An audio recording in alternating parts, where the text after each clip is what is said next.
Is the walkthrough of the Miranda Programmer. This is standalone software made by BPI that allows you to create show files. Primarily from a CineMiranda perspective, this is how you patch. This is also how you create queues. So we're gonna walk you through it.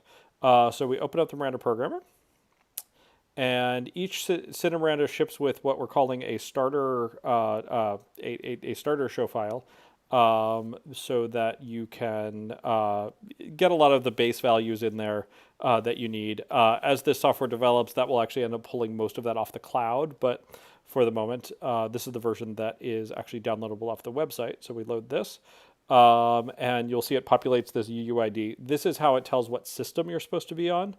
And then what we want to do is specify a save destination. In this case, we are going to save to the show files directory. And we are going to call the file name cantest1.json and click save. And we get this nice happy green thing. At any point when we're working, we can hit Command S on the Mac or Control S on Windows, and it will save the show file where we are. It does not save your progress as you're going. So it's important to remember to save as you go. So we can give this a project name, which is CineMiranda Demo. We can fill out company, latitude, longitude, time zone. All of this becomes much more important when you're dealing with installation projects that might have astro triggers or things like that. For the most part, I'm going to leave this blank at the moment. We're going into fixture patch. So we have a controller here, which has a MAC address. You want to make sure that this MAC address matches the MAC address on the controller that you're looking at. This is, of course, changeable, editable in the file. If you find yourself needing to type this in, type it in with the letters all in capitals with colons between them, and you should match that up. This is a location field, so you can get some metadata, but we're going to give it a label that said CineMiranda. Location and access notes are primarily helpful for later, especially on installation versions if they go in there. And you could add new controllers. In the CineMiranda and the TV lighting interface on the website, you generally only want one controller per show file. On the architectural side, you can actually have multiple controllers in the same show file, but the cinema interface is one controller per show file because we're expecting them to be more standalone kind of systems. So in this case, we have a fairly small set of fixtures that we can patch at the moment. This is constantly growing, and if there's a fixture that you want that is not in here, please let us know.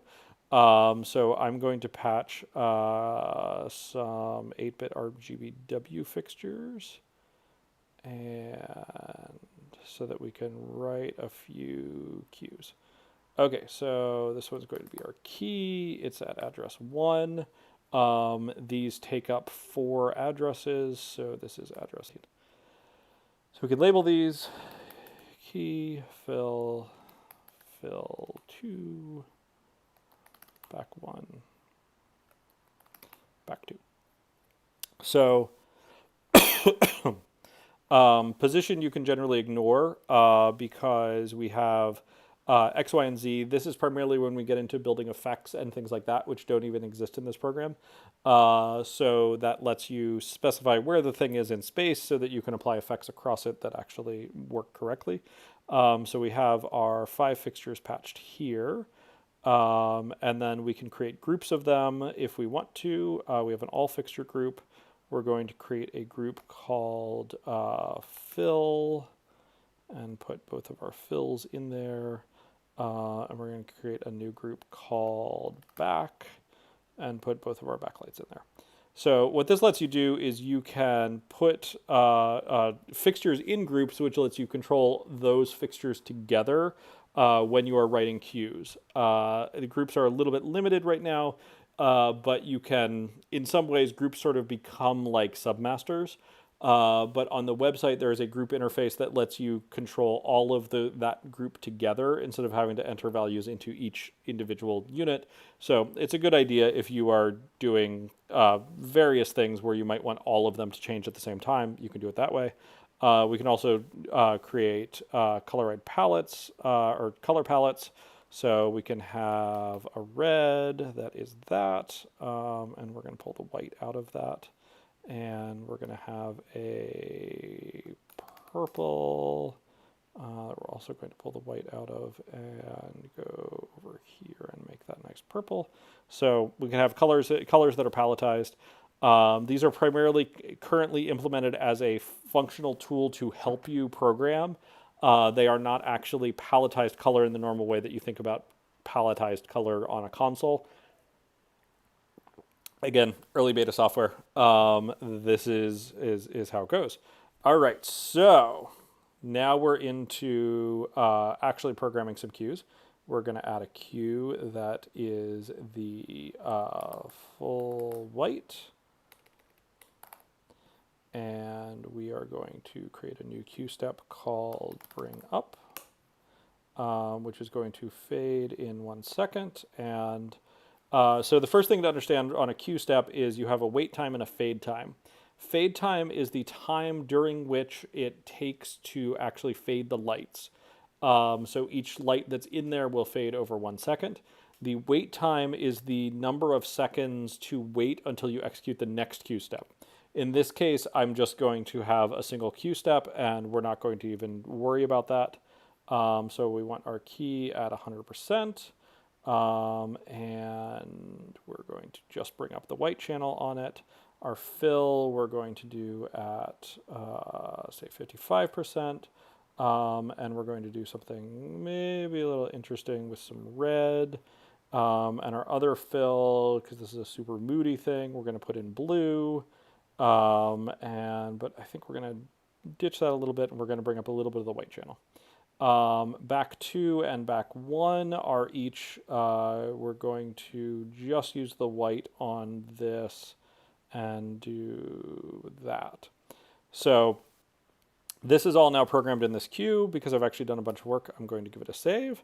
And then we're going to add another queue, which is going to be the, let's go ahead and just do a fade to black.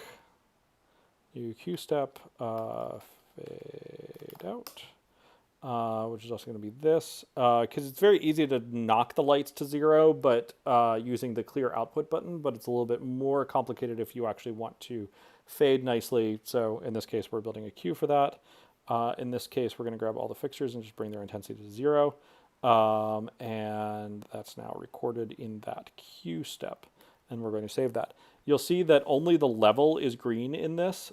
In this case, the fade to black cue will actually only affect the level. It won't change any of the RGB values. So we could also have a fade in that only affects intensity but doesn't control RGBW. And then we're going to add one more cue. That is the Rgb Roll, which is a looping cue. And we're going to do this. So in this case, we're going to grab all the fixtures, we're going to bring them to 100%, and we're going to do red, and pull all the white out of this. Dink. Sorry, fill 2 is misbehaving. Okay. So we have key, fill 2, do all of that in red. We're going to add another cue step that is called blue. Sorry, we're gonna add another cue step that is blue. And we're gonna come over here on the hue picker and pick us a nice blue. And then we're going to create a cue step called green and grab all of them and turn them green. That's an okay green. So green or green? That's a good green. Okay, so we have red, green, blue, except that I did them in the wrong order. It's blue, so we can slide this. We're supposed to be able to slide that.